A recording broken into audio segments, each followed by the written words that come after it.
Well, hello. Today what we're going to talk about is a wonderful topic. It's called regression to the mean. It's part of our website, www.qualityandtraining.com.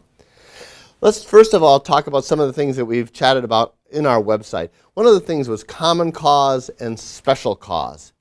If you were to rig up a bow and arrow and hook it up to a machine and shoot it at a target, the arrows would be closely packed in an area. And in that area, it would be a high probability that the arrow would strike within it.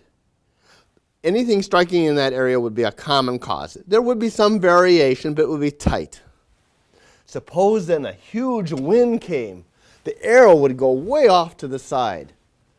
That would be a special cause. Now, the biggest mistakes that we make in life are that we take the common cause and say, oh, there's something wrong with these things that are happening in here. We have to fix the machinery. Actually, and then we make things worse. So what we do is we make the common cause special, or we say that special cause was way out there, that there was something going on that was not different, and we don't respond to it. Obviously, the treatment for something that's going where the wind is blowing would have nothing to do with the machinery, but creating some sort of barrier to prevent the wind from happening. So we have different approaches to common cause and special cause. We don't recognize random variation. And so one of the things is once you get that concept, you can then talk about some really cool things regarding a regression of the mean. So let me tell you a sad story. The Minnesota Vikings lost their playoff hopes. A kicker got up in the last few seconds and he missed the field goal. How sad. Was this a common cause or a special cause? Well, many of you are familiar with Sports Illustrated. There's even something called the Sports Illustrated jinx. If you're put on the cover of Sports Illustrated, what will happen most likely is that you will be jinxed. This has been a phenomenon that's been going on for a long, long time. And in 2002, they actually did a study.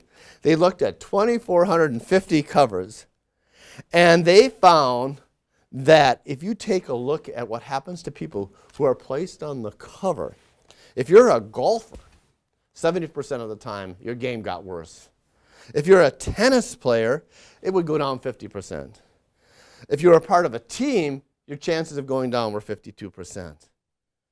Also, they were able to find lots of different kinds of tragedies. For example, Michael Jordan, his performance in basketball was actually okay, but 5 days after he was put on the Sports Illustrated cover, he had a divorce. So consequently, the concept came up that this was a jinx. However, in looking at this, what they found was that this was just random variation, that this was just something that was chance. If you're performing really, really well, you will end up on Sports Illustrated. Well, if you've been performing really, really well, way above average, the probability is that over time, you're going to go back down to your average. There's a wonderful video done by John Kessel. He's an Olympic volleyball coach. You can Google Regression to the Mean volleyball coach video and you can watch it. He is one cool coach. And he talks about this with coaching. And he gives this great example. All right, you have a kid and you're coaching him. And that little kid goes out and he shoots 10 baskets in a row. As a coach, what are you supposed to do? You're supposed to say, wow, great job, fantastic. What do you think is going to happen when he shoots the next 10, especially if he's, say, a 50% free throw shooter? Well, what's going to happen is he's going to miss baskets. Your positive reinforcement had no impact on what was going to happen. Because he did so well, the probability was, statistically, that he was going to drop down. If you take a look at that over time, what you will see is that we tend to regress to our average. The big point is, half the time we're above average, half the time we're below average. But it also works then for poor performance. Suppose you're out playing basketball again, and you have gone 0 for 8. Well, what does the coach do? He takes you and he puts you over on the bench and says, "What's wrong with you? You're not playing well. Sit over there." And they'll cool your jets, and then the player will go out, and he'll get a couple baskets. And the coach will say, "See, I was right." Well, probability was that what happened was that that kid just went back to their average. So when you have extremes, you tend to move to the average. So as you look at games, we can also look at statistics. For example, if you take a free throw shooter and then you call a timeout at the end of the game to sort of rattle that person, and if you're in the NBA, what is the probability of that free throw shooter hitting that basket? 76%. What happens if you don't freeze him? What is the probability? 76%. Guess what? If you're a kicker, it's the same thing. If you're a football kicker and you call a timeout or you don't call a timeout, it really makes no difference at all. It just, they go to their means. So our poor Viking football player who missed that kick probably kicks about 80% of the time is effective. He just happened to be unlucky. So this is a wonderful tool for us now to look at what we're doing.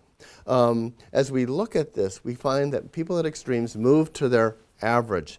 And so what happens is as we give feedback or if we try to make evaluations, we got to keep this in mind. We may very well be like that person who's shooting arrows. They're going to fall within a certain circle. And if we go around and just talk to them or fool around with the various things, all we've done is tampered. We've added complexity instead of adding value. It would be much better, rather than focusing on the individual, than to focus on their techniques to try to bring it so that their techniques, instead of being a 50% average, will be a 60% average. There's a fundamental attribution error. It says that when I call you and say that you're doing something wrong, you will blame the environment. If you talk to me, I will say, "Oh, it's about the environment." However, when I say that something's wrong with you, I will blame you. Does that make sense? We blame others when we're accused, and we hold the other person accountable when they're doing something wrong. It's a fundamental attribution error. Generally speaking, Deming said over 90% of the time, this was related to the environment, not the individual. Well, there's another little feature of going regression to the mean that I think you're going to find absolutely fascinating. This will change your life. We are obsessed with ranking people. We love to rank things. We love our lists from the highest to the lowest. And if you know this particular fact, it will change the way you look at it. I found this in the book called Thinking Fast, Thinking Slow. And if you see a list, and on it are schools, and it's school performance. Who has the best schools? You will find in every list of schools that if you take a look at the highest performers, there's a greater proportion of small schools at the top.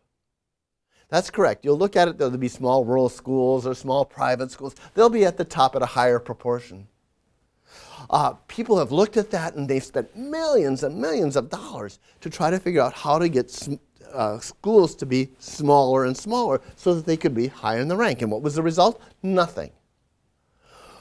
Because one of the things happens is that if you look at the bottom, of the ranking, small schools are also ranked at a higher proportion. If you're smaller, there's a lot more variation. You take a look at any kind of list, you will find that the smaller groups tend to move to the top. Interesting enough, with schools, larger schools actually might be better because they have more opportunities, more diversity, more programs and such. You can find this in counties. He uses an example, cancer. There's more common cancers in small communities than in larger communities. Well, there's also, if you look at the bottom, less. You can take a look at countries. If you take at infant mortality rates, take a look at those lists. Smaller countries will dominate the top. in a higher proportion compared to larger countries, also with states.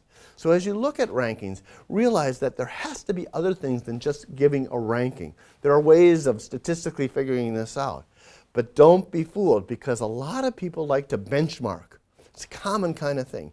And oftentimes what you'll find that you'll be benchmarking to smaller groups or smaller clinics. And they'll say, well, this will work overall, and all you've done is wasted your energy. So what have we learned today? Well, the devil is definitely in the denominator. If you have a lot of people and you're dealing with percents, what will happen is that those people that have a larger denominator, you'll be much more confident. Those with lowers will be less. So how will this affect you? Well, the first thing is, let's think about something. Take a look at how we rate or rank things and give out awards. Award for the best performance. Higher probability it's going to be a smaller clinic. We talked about benchmarking, okay? How about bonuses? Bonuses for high performance. How about evaluations?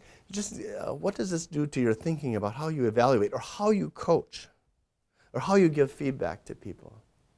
These are disturbing things, because what it says is that you need to have a statistical background to be able to do these kind of things, to tell what's real and what's not, what's random, common cause, and what's special cause. As an individual, you can't judge by your own gut. There's not a single coach alive that doesn't think that if they freeze or ice a basketball player when they're shooting a free throw or a kicker right beforehand, that it won't make a psychological impact. And yet the statistics don't bear that out. Keep that in mind. And take a look at some of the other videos at www.qualityandtraining.com to learn more about how to do the statistics.